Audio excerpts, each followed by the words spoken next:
महादेव गुरु को मेरा प्रणाम। आप सभी को मेरा प्रणाम। आज मैं शिव पुराण के विधेश्वर संहिता का 21वां अध्याय पढ़ रही हूँ। इस अध्याय में शिवलिंग की संख्या का वर्णन किया गया है। सूत जी बोले, महर्षियों, पार्थिव लिंगों की पूजा करोड़ों यज्ञों का फल देने वाली है।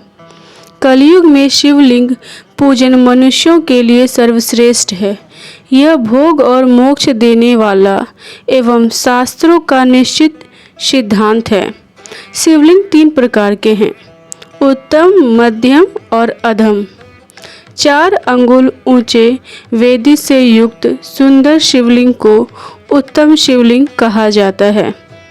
उससे आधा मध्यम तथा मध्यम से आधा अधम कहलाता है। ब्राह्मण, क्षत्रिय, वैश्य तथा शूद्रों को वैदिक उपचारों से आदरपूर्वक शिवलिंग की पूजा करनी चाहिए। ऋषि बोले, हे सूत जी, शिवजी के पार्थिव लिंग की कुल कितनी संख्या है?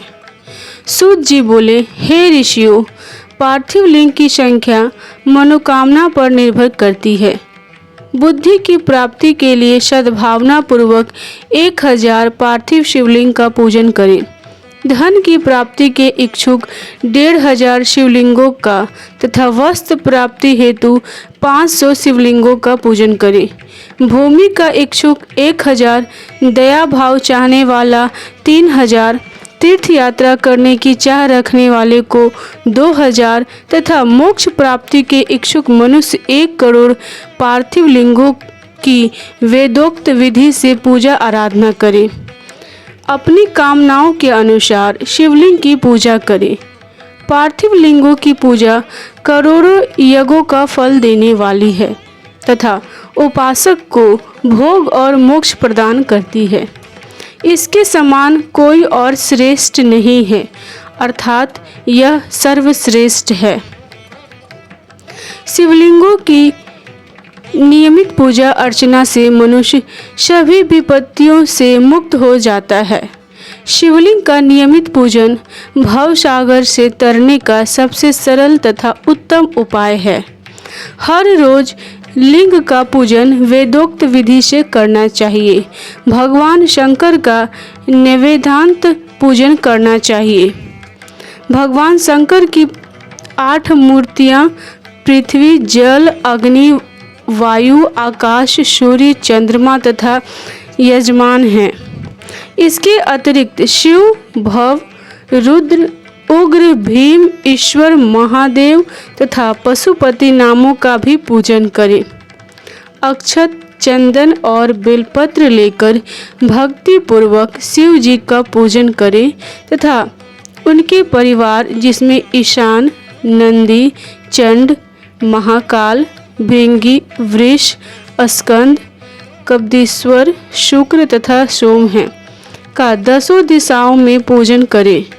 शिव जी के वीरभद्र और कृतिमुख के पूजन के पश्चात 11 रुद्रों की पूजा करें। पंचाक्षर मंत्र का जाप करें तथा रुद्रीय और शिव पंचांग का पाठ करें। इसके उपरांत शिवलिंग की परिक्रमा कर शिवलिंग का विसर्जन करें। रात्रि के समय समस्त देव कार्यों को उत्तर दिशा की ओर मुंह करके ही करना चाहिए।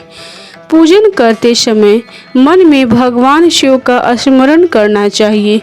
जिस स्थान पर शिवलिंग स्थापित हो वहां पर पूर्व, पश्चिम और उत्तर दिशा में ना बैठें, क्योंकि पूर्व दिशा भगवान शिव के सामने पड़ती है और इष्ट देव का सामना नहीं रोकना चाहिए।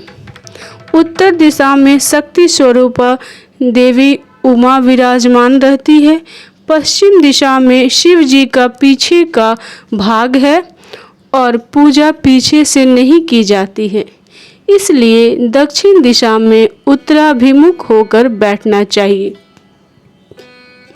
शिव के उपासकों को भस्म से त्रिपुंड लगाकर रुद्राक्ष की माला, बेलपत्र आदि लेकर भगवान का पूजन करना चाहिए।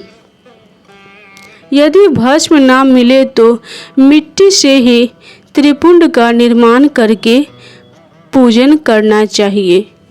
इस प्रकार यहाँ 21वां अध्याय समाप्त हो रहा है। आप सभी को मेरा प्रणाम।